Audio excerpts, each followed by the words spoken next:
अस्सलाम वालेकुम नाज़रीन, प्रोग्राम कराची टुडे और मैं हूं आपका मेज़बान बिलाल खान। आज की जो अहम तरीन खबर है वो ये है कि इलेक्शन कमीशन ने नाअहल करार दिया है खान साहब को और डिस्क्वालीफाई जो है वो कर दिया है। इसके बाद हमने ये देखा कि कुछ कानूनी तौर पर जो गुंजाइश थी उसके ऊपर जो बहसबाजी होती रही और बेदबाजी होती रही, ये तमाम चीज़ें थी, लेकिन इसके जो कॉन्सिक्वेंसेस थे वो ये थे कि मुल्क गिर ये एहतजाज देखा गया। पीटीआई के जो वर्कर्स हैं, कारकुनान हैं, सपोर्टर्स हैं, वोटर्स हैं, और ख़ास तौर पर अगर कराची की बात भी की जाए तो कराची में भी मुख्तलिफ मकामात पर बशमूल शार फैसल पर भी तहरीक इंसाफ ने एहतजाज किया। फिर हम ये देखते हैं कि खान साहब की एक वीडियो बयान जारी होता है जिसके अंदर रोका जाता है एहतजाज करने से। बड़ी जो है वो बेहतरीन हिकमत अमली यहाँ पर देखी गई खान साहब की जानिब से।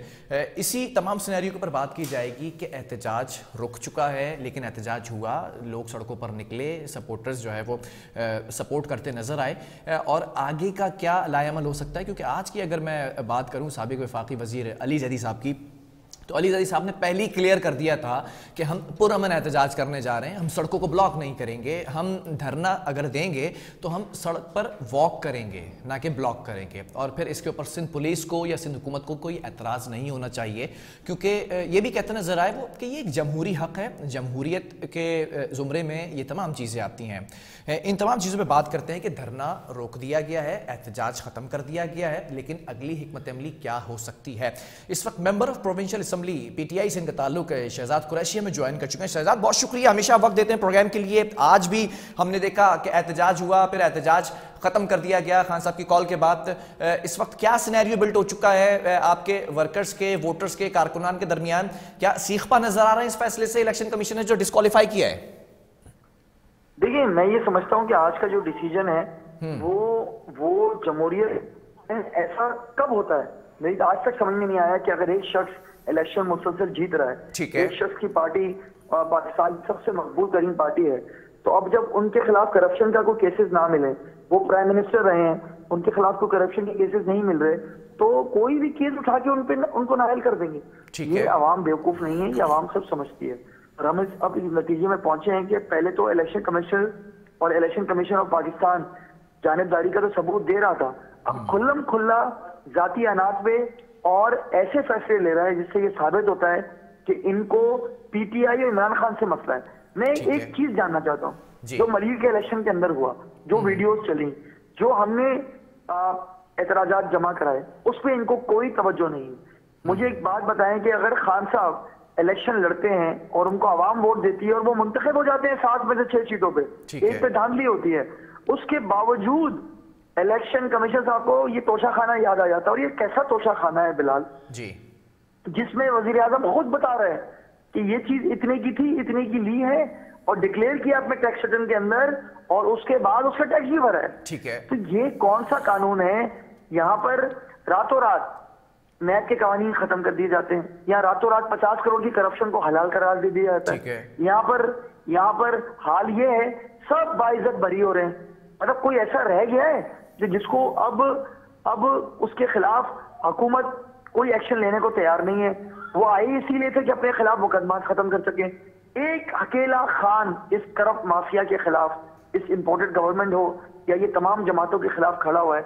अब ये हाल करेंगे कि कोई भी जरा लीगल एस्पेक्ट पे बात कर लेते हैं, और उस पे एक ऐसे लीडर को जो पाकिस्तान तो क्या पूरी दुनिया का मकबूल तरीन लीडर है, उसको नाअहल करार दे देंगे।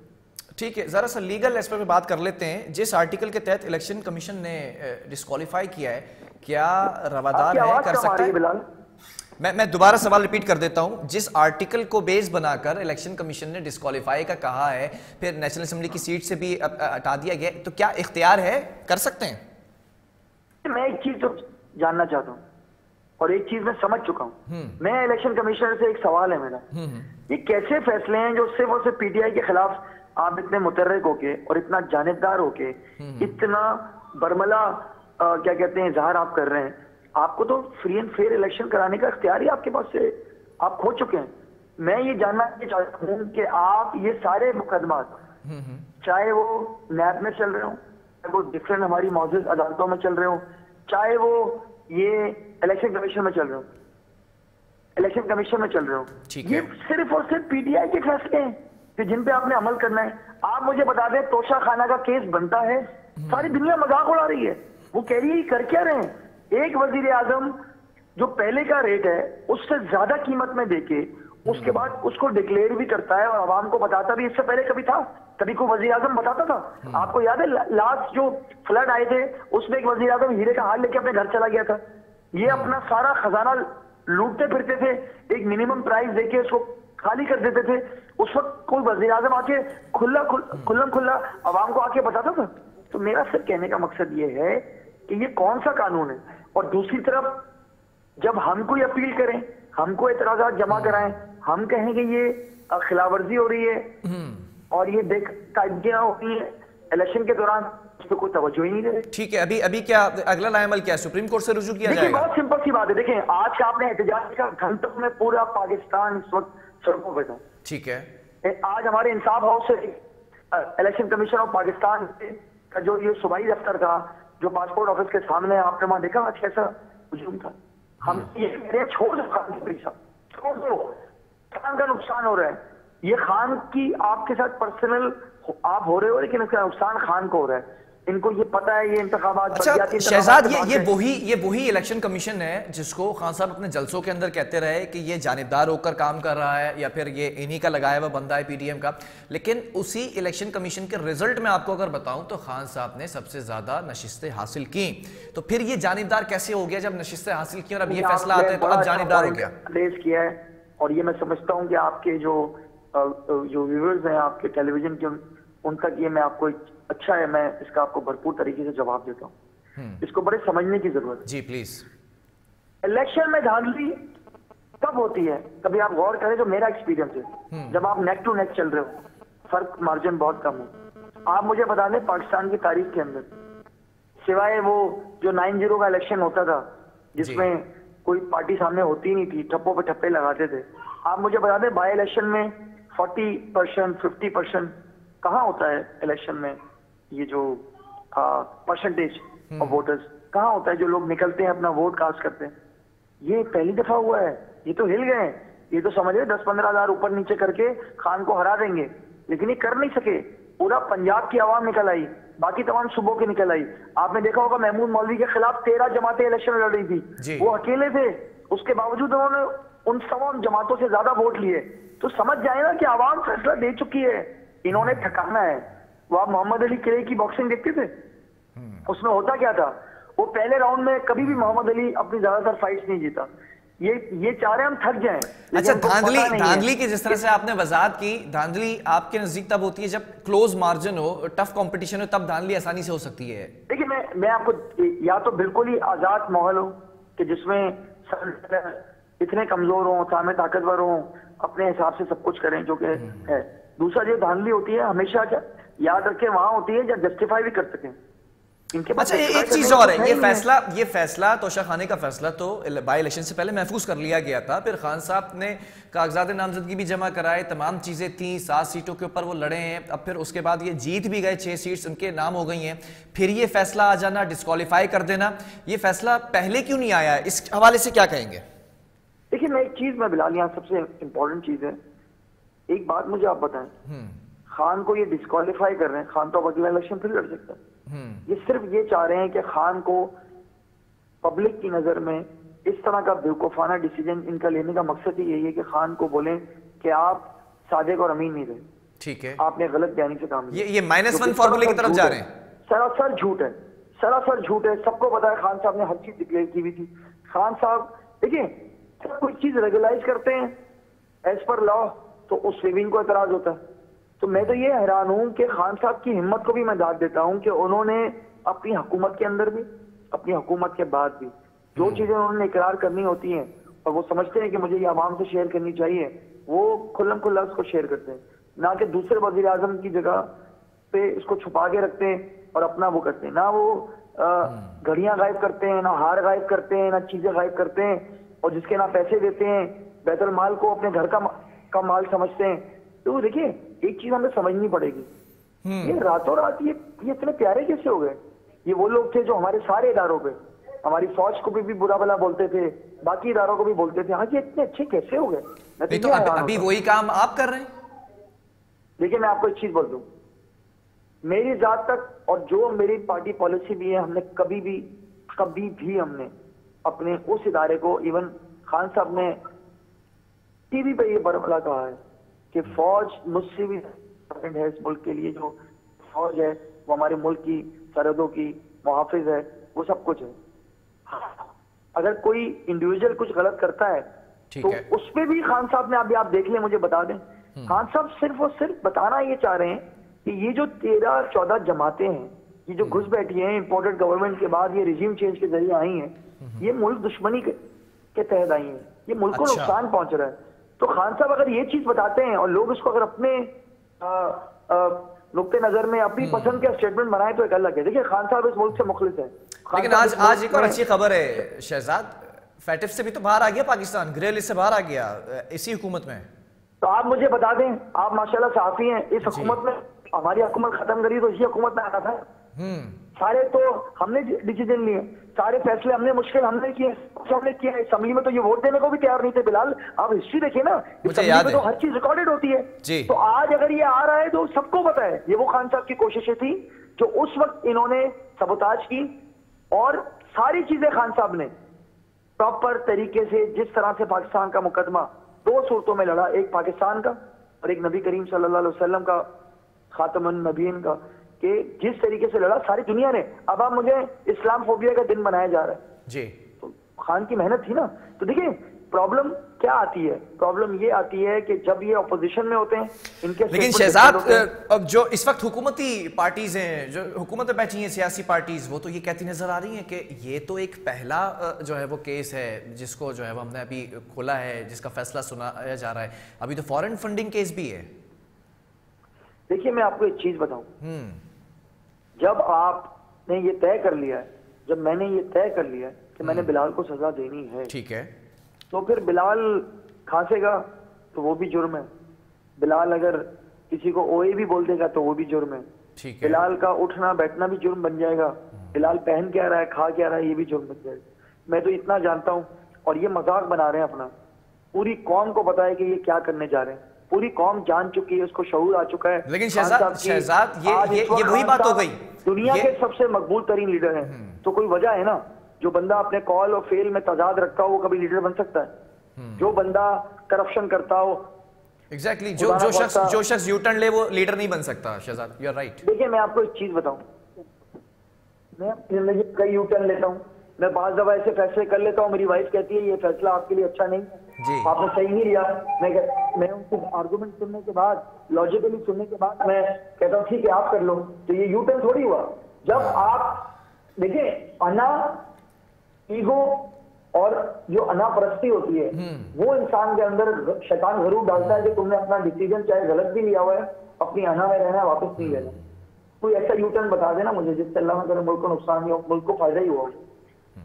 शहजाद अब अगली स्ट्रैटेजी क्या है, क्योंकि आपने कहा कि जैसे मेरी मिसाल दी कि अगर आपको सजा देने का फैसला किया है तो कुछ भी करेंगे आप तो सजा मिलेगी, लेकिन ये फैसले तो अदालतें देंगी ना। अभी आप अदालत से रुजू करेंगे सुप्रीम कोर्ट से?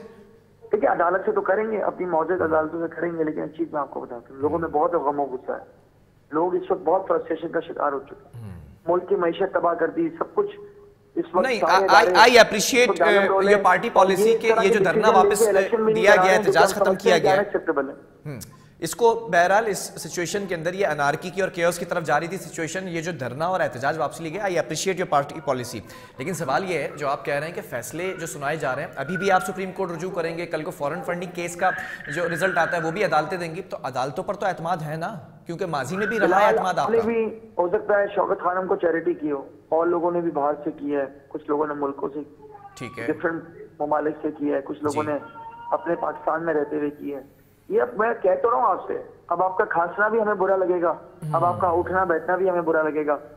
खान साहब ने इस मुल्क को दिया है, और खान साहब कभी भी इस मुल्क का बुरा नहीं चाहेंगे, ना पीटीआई चाहेगी ना हम चाहेंगे, हमारे लिए पाकिस्तान सबसे पहले है। अच्छा मुझे एक बात समझ में नहीं आई, ठीक है, मुझे एक बात समझ में नहीं आई, जरा सा मुझे मुल्क का अच्छा सोचना है, उसके लिए हमेशा हक और सच की बात करनी है, किसी के आगे ना झुकना है, ना शहजाद, मुझे एक बात समझाइएगा, मुझे जो चीज समझ में नहीं आई आज के फैसले के अंदर, एक शख्स कह रहा है कि नेशनल असेंबली की सीट से इस्तीफे दे दो, वो इस्तीफे भी मंजूर नहीं किए जा रहे हैं स्पीकर की जानिब से, फिर वो शख्स बैठना भी नहीं चाह रहा है, वो कह रहा है नहीं चाहिए नेशनल असेंबली की सीट, फिर वही शख्स कागजात जमा कराता है, 7 सीट्स पर लड़ता है, वो शख्स 6 सीट्स में जीत जाता है, फिर उसके बाद ये जो फैसला पहले महफूज किया था वो फैसला आता है, डिस्क्वालीफाई कर दिया जाता है और फिर कहा जाता है कि अब आप नाअहल करार दे दिए गए। ये साइकिल जरा सा मुझे समझाइएगा आप शहजाद।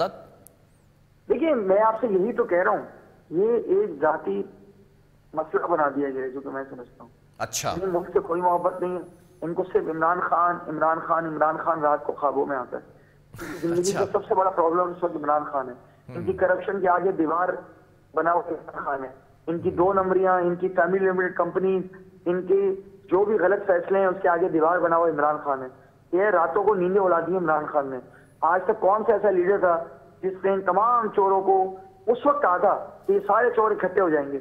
ये कल तक एक दूसरे को रोड पे घसीटने की बातें करते थे, आज सारे के सारे इकट्ठे हो चुके हैं। तो कोई वजह होगी ना, तो कहना कि मैं तो यही सबको कहता हूं। अच्छा, खान साहब तो इस वक्त मैं हमेशा ये कहता हूं, बोलो कि खान आया था। खान साहब तो ये भी कह चुके हैं कि जो मार्च है वो ज्यादा दूर नहीं है, अक्टूबर या नवंबर के अंदर जो है वो पहुंच जाएंगे इस्लामाबाद। अब इसके बाद, इस फैसले के बाद क्या स्ट्रैटेजी है आपकी, पार्टी पॉलिसी क्या है? हमारा अब खान साहब के आपने बयान सुने होंगे। खान साहब ने बरमला इस चीज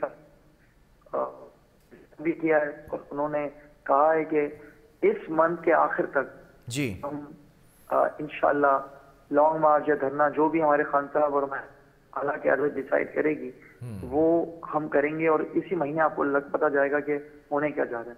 मेरा सिर्फ ये है, मेरी सिर्फ एक, इसको आप ये कह लें कि डिमांड है कि खुदारा ये सारे इदारे जो इस वक्त सिर्फ एक शख्स के खिलाफ लगे हुए हैं वो मुल्क का सोचें।